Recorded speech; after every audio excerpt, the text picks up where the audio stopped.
नमस्कार दोस्तों, स्वागत है आपका एक ऐसी यात्रा में जहां सवाल ज्यादा है, जवाब कम, जहां सन्नाटा बोलता है और शब्द खो जाते हैं। आज हम बात करने जा रहे हैं एक ऐसे व्यक्ति की जिसे कुछ लोग गुरु कहते हैं, कुछ लोग रहस्य और कुछ लोग एक पहेली। ओशो, एक ऐसा नाम जो जितना सुना गया उससे कहीं ज्यादा गलत समझा गया। तो आज हम सिर्फ उनके बारे में नहीं जानेंगे, हम उनके रहस्य को महसूस करेंगे। आंखें बंद करिए और इस यात्रा में मेरे साथ चलिए। रात का सन्नाटा है, चारों तरफ खामोशी, और इस खामोशी में एक आवाज उठती है। तुम कौन हो? ये सवाल साधारण लगता है, लेकिन ओशो कहते हैं यही सबसे बड़ा रहस्य है। हम पूरी जिंदगी दूसरों को जानते रहते हैं, लेकिन खुद को कभी नहीं। तुम्हारा नाम तुम्हारी पहचान नहीं है, तुम्हारा काम तुम्हारी असली सच्चाई नहीं है। तो फिर तुम कौन हो? यहीं से शुरू होती है ओशो की रहस्यमयी यात्रा। ओशो कहते हैं सच हमेशा छुपा हुआ नहीं होता, हम उसे देखने से डरते हैं।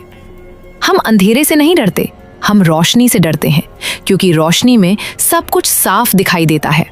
हमारे झूठ, हमारे डर, हमारा असली चेहरा। और इंसान अपने असली चेहरे से सबसे ज्यादा डरता है। एक कहानी है, एक आदमी था जो हमेशा भीड़ में रहता था, लोगों के बीच, आवाजों के बीच, क्योंकि जब भी वो अकेला होता उसे एक अजीब सा डर महसूस होता। एक दिन उसने हिम्मत की और खुद के साथ बैठ गया।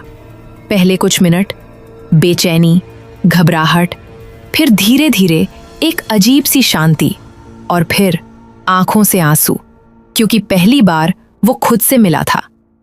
ओशो कहते हैं अकेलापन डरावना नहीं है, वो दरवाजा है खुद तक पहुंचने का। लेकिन ये रास्ता आसान नहीं है, क्योंकि यहाँ कोई गाइड नहीं है, कोई नक्शा नहीं है, बस तुम हो और तुम्हारा अंदर। और यही सबसे बड़ा रहस्य है। तुम जितना अंदर जाओगे उतना ही पाओगे कि तुम्हारे अंदर एक पूरा ब्रह्मांड है। ओशो कहते हैं ध्यान कोई क्रिया नहीं है, ये एक अवस्था है। लोग सोचते हैं ध्यान मतलब आंखें बंद करना, लेकिन असली ध्यान क्या है? जब तुम्हारे अंदर कोई विचार ना हो, जब तुम पूरी तरह से खाली हो जाओ, तब जो बचता है वही ध्यान है। और उस खालीपन में एक अजीब सी रोशनी होती है, एक ऐसी शांति जिसे शब्दों में नहीं बताया जा सकता। अब सोचो, अगर तुम अपने सारे डर छोड़ दो, अपनी सारी पहचान छोड़ दो, तो क्या बचेगा? ओशो कहते हैं जो बचेगा वही तुम हो। लेकिन हम क्या करते हैं? हम खुद को चीजों से जोड़ लेते हैं, मेरा नाम, मेरा धर्म, मेरी सोच, और इन्हीं सब के बीच हम खुद को खो देते हैं। ओशो का सबसे बड़ा रहस्य यही है, खुद को खो दो, तभी तुम खुद को पा सकते हो। ये बात अजीब लगती है, लेकिन यही सच्चाई है। जब तक तुम किसी चीज को पकड़कर बैठे हो, तब तक तुम मुक्त नहीं हो। छोड़ना सीखो, और जैसे ही तुम छोड़ते हो, तुम्हारे अंदर एक हल्कापन आता है, एक आजादी। लेकिन इस आजादी से भी लोग डरते हैं, क्योंकि आजादी का मतलब है कोई सहारा नहीं, कोई दिशा नहीं, बस तुम और तुम्हारी चेतना। ओशो कहते हैं जीवन एक रहस्य है, इसे सुलझाने की कोशिश मत करो, इसे जीने की कोशिश करो। हम हर चीज का जवाब चाहते हैं, क्यों, कैसे, कब, लेकिन जीवन किसी सवाल का जवाब नहीं है, ये एक अनुभव है। एक पल के लिए सोचो, अगर तुम्हें सारे जवाब मिल जाएं, तो क्या तुम खुश हो जाओगे? नहीं, क्योंकि असली खुशी जवाब में नहीं, खोज में है। और यही ओशो का जादू है, वो तुम्हें जवाब नहीं देते, वो तुम्हें सवालों में छोड़ देते हैं, ताकि तुम खुद खोज सको। अब इस कहानी का सबसे गहरा हिस्सा, मृत्यु। ओशो कहते हैं मृत्यु अंत नहीं है, ये एक द्वार है। लेकिन हम उससे डरते हैं। क्यों? क्योंकि हमने कभी जीवन को समझा ही नहीं। जो व्यक्ति जीवन को पूरी तरह जी लेता है, वो मृत्यु से नहीं डरता, क्योंकि उसे पता होता है कि उसने हर पल को जिया है। तो दोस्तों, ये जो जीवन है, ये कोई समस्या नहीं है, ये एक रहस्य है। इसे समझने की कोशिश मत करो, इसे महसूस करो, हर सांस में, हर पल में। क्योंकि सच्चाई कहीं बाहर नहीं है, वो तुम्हारे अंदर है। बस तुम्हें खुद के अंदर उतरना है।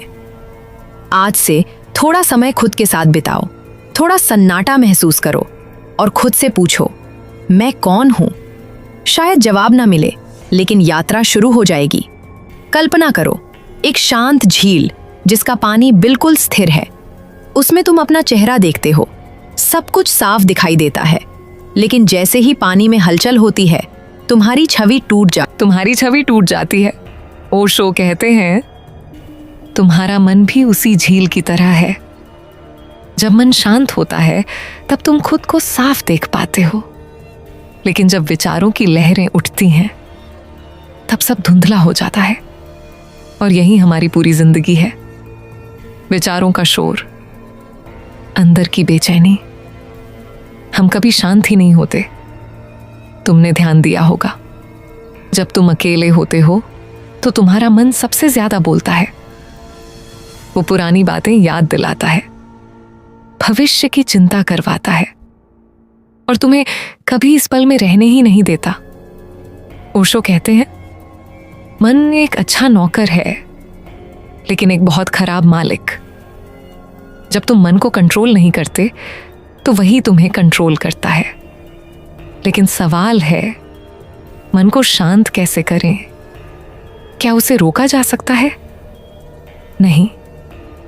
ओशो कहते हैं, मन को रोको मत, उसे देखो, बस देखो।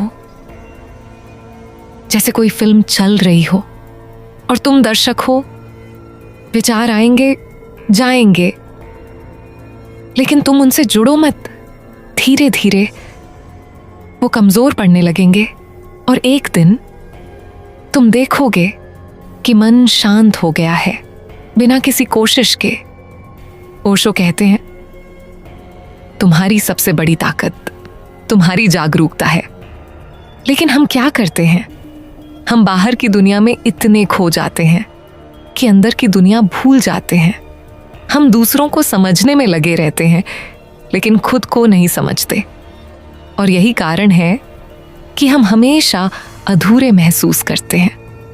अगर आपको ये रहस्यमयी यात्रा पसंद आई हो तो वीडियो को लाइक करें, अपने दोस्तों के साथ शेयर करें और कमेंट में बताएं, क्या आपने कभी खुद को महसूस किया है? और ऐसे ही गहरे रहस्यमयी कंटेंट के लिए चैनल को सब्सक्राइब करना ना भूलें।